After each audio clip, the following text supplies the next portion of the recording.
नमस्कार, मैं Tarun Padamwar, assistant professor sociology, Chandulal Chandrakar government college Dhanbad. आज जिस विषय पर मैं चर्चा करने वाला हूँ वो है लुईस अल्थ्यूज़र का 9 मार्क्सवाद। सामाजिक विचारों के क्षेत्र में यदि हम ऐसे सिद्धांतकारों की बात करें, ऐसे चिंतकों की बात करें, ऐसे विचारकों की बात करें जिनके विचारों ने क्षेत्र विशेष से भी आगे बढ़कर पूरी दुनिया को प्रभावित किया, 19वीं सदी में ऐसे ही एक क्रांतिकारी विचारक थे कार्ल मार्क्स। कार्ल मार्क्स का जो अध्ययन का दृष्टिकोण था वो मार्क्सवाद के नाम पर प्रसिद्ध हुआ। मार्क्स के बाद बहुसंख्यक जो विचारक थे उन्होंने मार्क्स के आधार पर ही समाज को समझने का, विश्लेषित करने का प्रयास किया। बहुत कम हुए जिन्होंने मार्क्सवाद से हटकर एक नया दृष्टिकोण अपनाया, और उनमें से भी बहुत कम ही ऐसे हुए जिन्होंने मार्क्स को आलोचित करने का प्रयास किया। इससे आप मार्क्स की प्रसिद्धि का पता लगा सकते हैं। मैक्स वेबर आदि विचारक इसी श्रेणी में आते हैं। समय बदला, 20वीं सदी आई, और 20वीं सदी में एक टाइम ऐसा लगने लगा कि अब जो मार्क्स के जो विचार हैं वो समाज को समझने के लिए, समाज को सही ढंग से और वैज्ञानिक ढंग से विश्लेषित करने के लिए पर्याप्त नहीं है, प्रासंगिक नहीं है। अब उनमें बहुत सारी कमियां हैं, त्रुटियां हैं, जिसको दूर किया जाना आवश्यक है। इसी उद्देश्य ने अध्ययन का एक नया दृष्टिकोण हमारे सामने लाया जो 9 मार्क्सवाद के नाम पे प्रसिद्ध हुआ।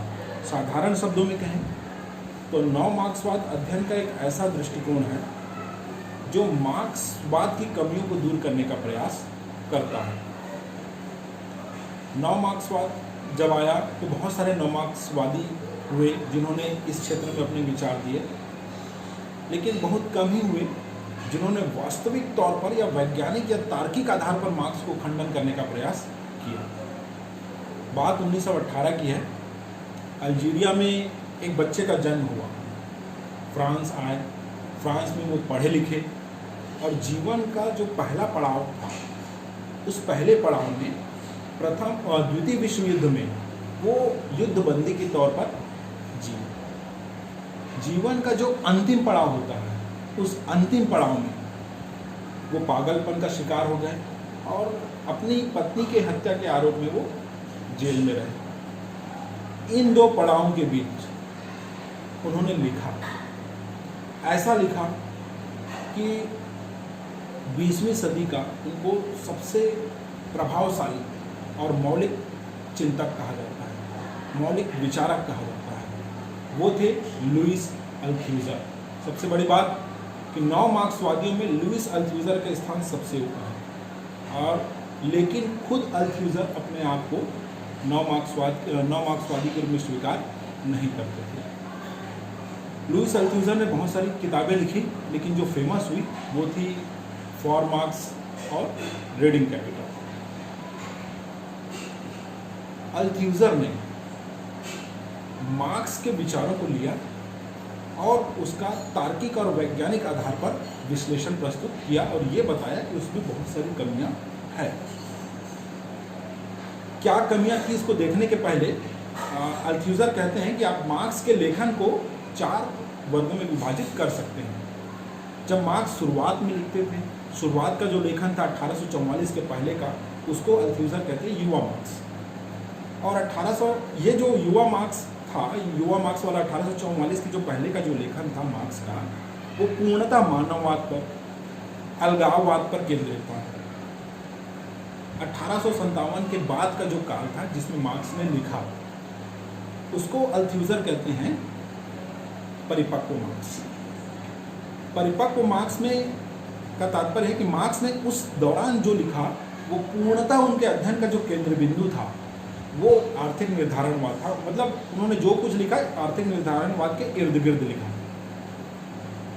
युवा मार्क्स और परिपक्व मार्क्स के बीच का जो अंतराल था, इसको जो अल्थ्यूज़र है एपिस्टेमोलॉजिकल ब्रेक कहते हैं, ज्ञान मीमांसी अंतराल।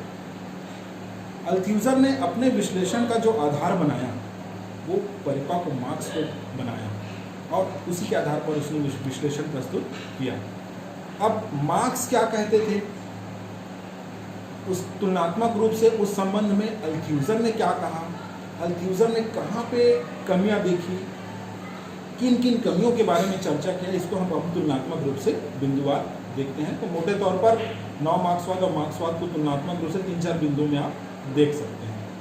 तो सबसे पहले अब हम उसी की चर्चा करते हैं। पहले इतिहास की व्याख्या। मार्क्स का कहना है कि इतिहास हमेशा रैखिक होता है। इतिहास में जो परिवर्तन होता है वो रैखिक स्वरूप का होता है, हमेशा प्रगतिवादी स्वरूप का होता है, मतलब अच्छाई की ओर परिवर्तित होता है। और तीसरी बात जो मार्क्स करते हैं वो ये कि जो इतिहास में बदलाव आता है उसके पीछे कारण केवल और केवल आर्थिक होता है। अब अल्थ्यूजर क्या कहते हैं इस संबंध में? अल्थ्यूजर का कहना है कि ऐसा नहीं है कि इतिहास में परिवर्तन सदा रैखिक हो, सदा प्रगतिवादी हो, ऐसा संभव नहीं है। इसको आप एक उदाहरण से देख सकते हैं कि यदि आप भारत में महिलाओं की स्थिति देखें तो वैदिक काल में बहुत अच्छी थी, अगर मार्क्स के हिसाब से चलते तो और अच्छी होना था, क्रमशः और उत्तरोत्तर बढ़ना था। लेकिन क्या हुआ, महिलाओं की स्थिति भारतीय समाज में कभी भी एक जैसी नहीं रही, न तो रैखिक रही, तरंगी रूप में हमको दिखलाई पड़ता है। कभी अच्छी हुई, मध्यकाल में बुरी हुई, मैंने स्थिति में गिरावट आई, फिर अब धीरे धीरे ऊपर हो रही है। तो मतलब एक तरंगी रूप में था, जरूरी नहीं कि रैखिक हो। दूसरी बात जो अल्थ्यूजर कहते हैं कि जो इतिहास की जो घटनाएं रहती है वो बहुत जटिल होती है। जटिल घटनाओं का आशय क्या रहता है? जटिल घटनाएं मतलब ऐसी घटना जो किसी एक कारण से नहीं बल्कि अनेक कारकों के सम्मिलित प्रभाव से उत्पन्न होती है। तो यहाँ पे आप ये कहें कि इतिहास में परिवर्तन होता है और उसके पीछे केवल आर्थिक कारक उत्तरदायी है, ये सही नहीं है। तो ये अंतर था इतिहास की व्याख्या में। मार्क्स जहाँ रैखिक प्रगतिशील मानते थे, वहीं अल्थ्यूजर का कहना था कि ऐसा आवश्यक नहीं है। दूसरी बात अल्थ्यूजर और कहते हैं कि इतिहास में जो परिवर्तन होता है वो कभी कभी आकस्मिक होता है, बहुत तीव्र गति से हो जाता है। कई कारक तो योगदान देते हैं, साथ ही साथ कई बार संयोगवश और कभी कभी संकटवश भी ऐतिहासिक परिवर्तन हो जाते हैं, जिसको अल्थ्यूजर जिसको मार्क्स जीरो मानकर चलते हैं। अब देखते हैं दूसरा बिंदु।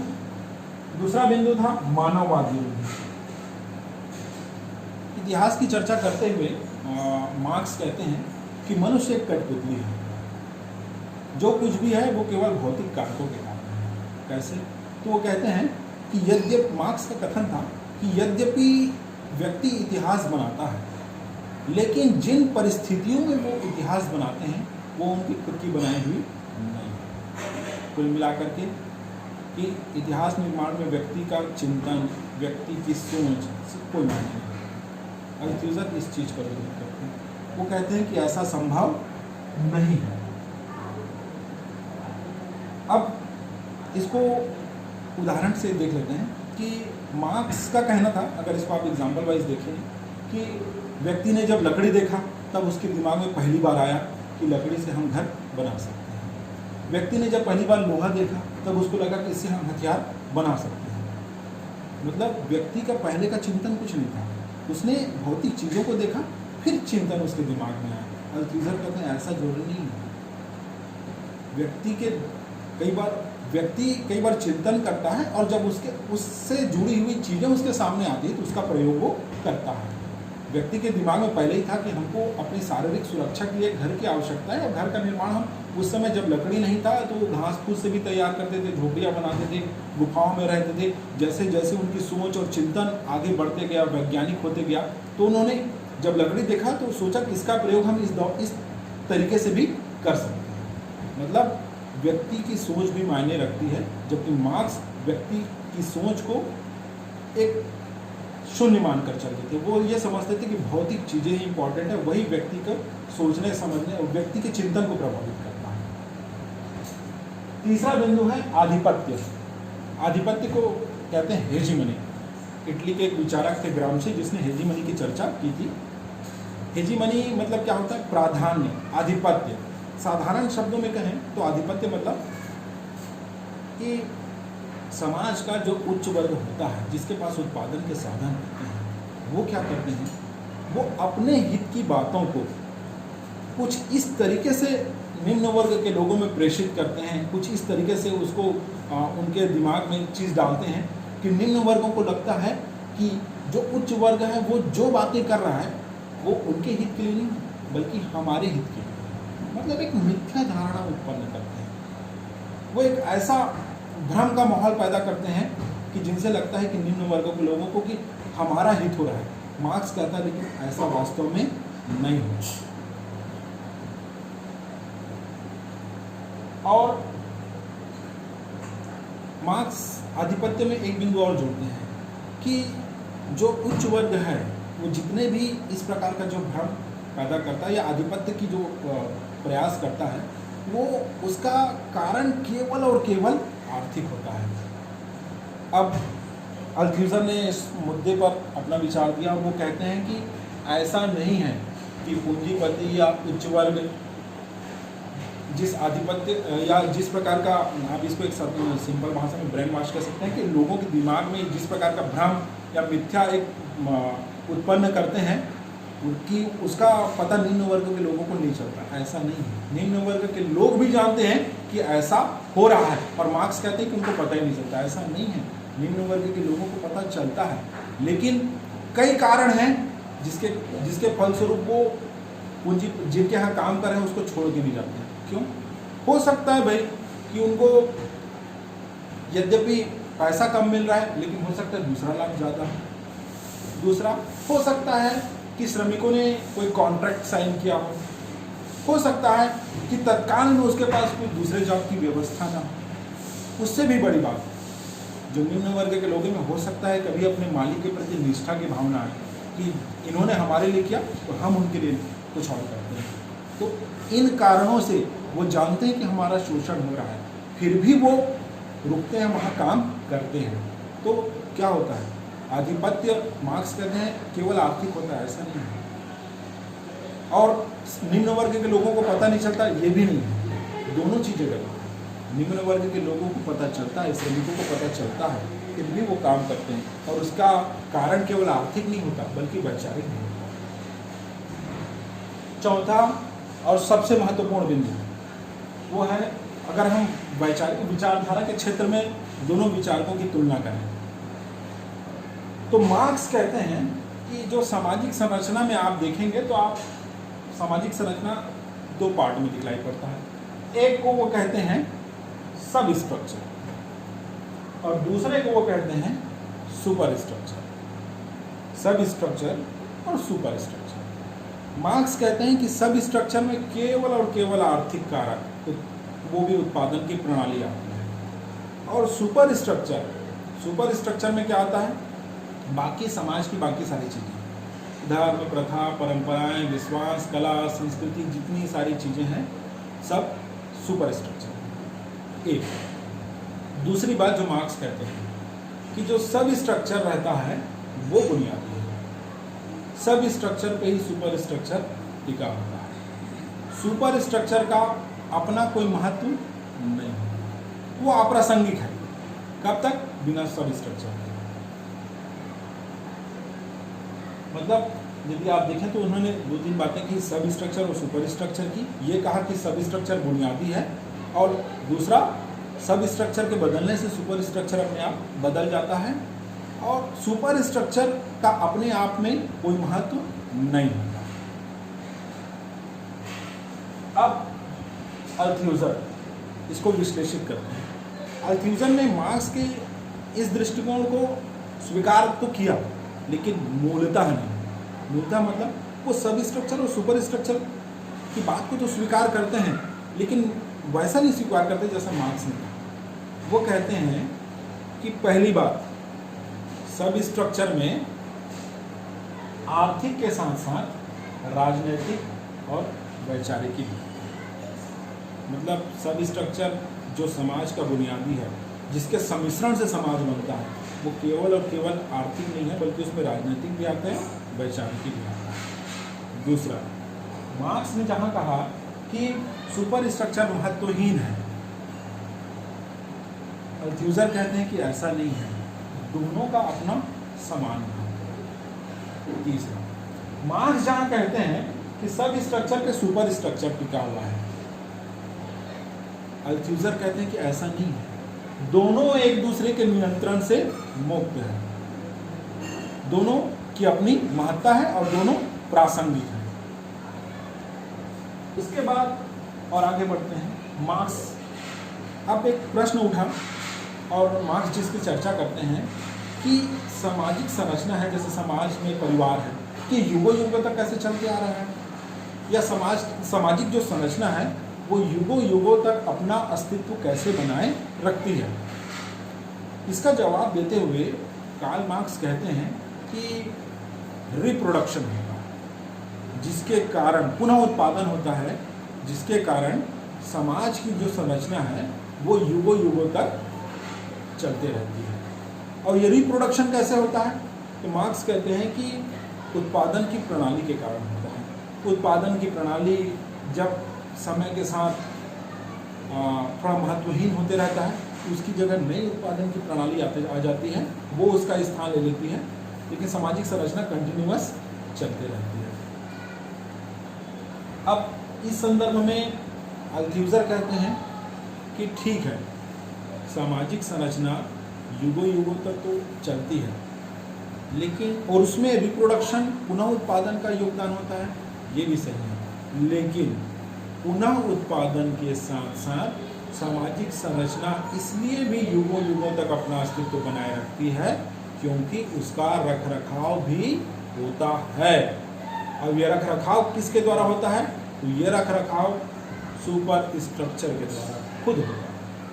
तो सुपर स्ट्रक्चर कैसा करता है रखरखाव, तो इसके लिए अल्थ्यूजर दो शब्दों का इस्तेमाल करते हैं। वो कहते हैं एक RSA, रिप्रेसिव स्टेट ऑपरेटर्स, राज्य दमनात्मक उपकरण, और जो दूसरा होता है वो होता है ISA, आइडियोलॉजिकल स्टेट ऑपरेटर्स, मतलब राज्य दमनात्मक उपकरण। ये क्या होता है, तो अल्थ्यूजर कहते हैं कि समाज में कुछ ऐसी संस्थाएं होती है जो समाज की व्यवस्था को, संरचना को बनाए रखने में अपना योगदान देती है, जैसे राज्य, पुलिस, कानून आदि। इसको उसने कहा राज्य दमनात्मक उपकरण, जो मुख्यतः राजनीति से जुड़ा हुआ है। दूसरी चर्चा वो कहते हैं आइडियोलॉजिकल स्टेट ऑपरेटर्स, वैचारिक राज्य उपकरण। इसमें कौन आते हैं, प्रथाएं, परंपराएं। अब इसको हम एक उदाहरण से समझते हैं कि सामाजिक संरचना कैसे बनी रहती है। जैसे आप देखिए कि भारत में हम आज आप किसी भी से पूछेंगे कि भारत में परिवार का मतलब, तो लोग बोलेंगे संयुक्त परिवार। कौन सा परिवार ज़्यादा महत्वपूर्ण, लोग बोलेंगे संयुक्त परिवार। कैसे? और यही बात आप विदेशों में पूछेंगे, या संयुक्त राष्ट्र अमेरिका में चला जाए, इंग्लैंड में चला जाए, यूरोपियन कंट्री में चले जाए, वो दूसरा उत्तर देंगे, वो हमेशा एकल परिवार का जवाब देंगे। क्यों ऐसा? क्योंकि जो हमारा वैचारिक जो समाजीकरण हुआ है, जो हमारे सामाजिक संरचना, जिस प्रकार समाज चाहता है कि सामाजिक संरचना जैसी बनी रहे, उस सामाजिक संरचना को वैसा बने रखने के लिए समाज के द्वारा सदस्यों को वैचारिक रूप से उस दिशा में मोड़ा गया। और इसका आधार क्या था, जैसा मैंने बताया, प्रथाएं थी, परंपराएं थी। इसके आधार पर हमने समाजीकरण ऐसा किया कि बच्चों को लगे कि यही हमारे लिए अच्छा है, यही परिवार हम अच्छा है। तो ये सब क्या थे, हमने वैचारिक तौर पर भी सामाजिक संरचना को बनाए रखा, राजनीतिक तौर पर भी सामाजिक संरचना को बनाए रखा। तो सामाजिक संरचना केवल आर्थिक कारकों से नहीं बनी रहती युगों युगों तक, बल्कि उसमें राजनीति का भी, उसमें वैचारिकी का भी योगदान होता है, जिसको मार्क्स शून्य मानकर चलते हैं, या जिसकी मार्क्स ने अवहेलना की। तो इन बिंदुओं के आधार पर हम अल्थ्यूजर और मार्क्स के विचारों की तुलना कर सकते हैं। देखिए, निष्कर्ष के रूप में हम कह सकते हैं कि जो अल्थ्यूजर थे, निर्विवाद रूप से 9 मार्क्सवादियों में उनका स्थान सबसे ऊपर रहा। दूसरी बात, आर्थिक निर्धारणवाद को अल्थ्यूजर ने एक सिरे से खारिज किया। तीसरी बात वो जो जिसकी चर्चा करते हैं कि समाज के निर्माण में केवल आर्थिक ही नहीं अपितु राजनीतिक और वैचारिक कारकों का भी योगदान होता है। और उससे भी एक बिंदु और कि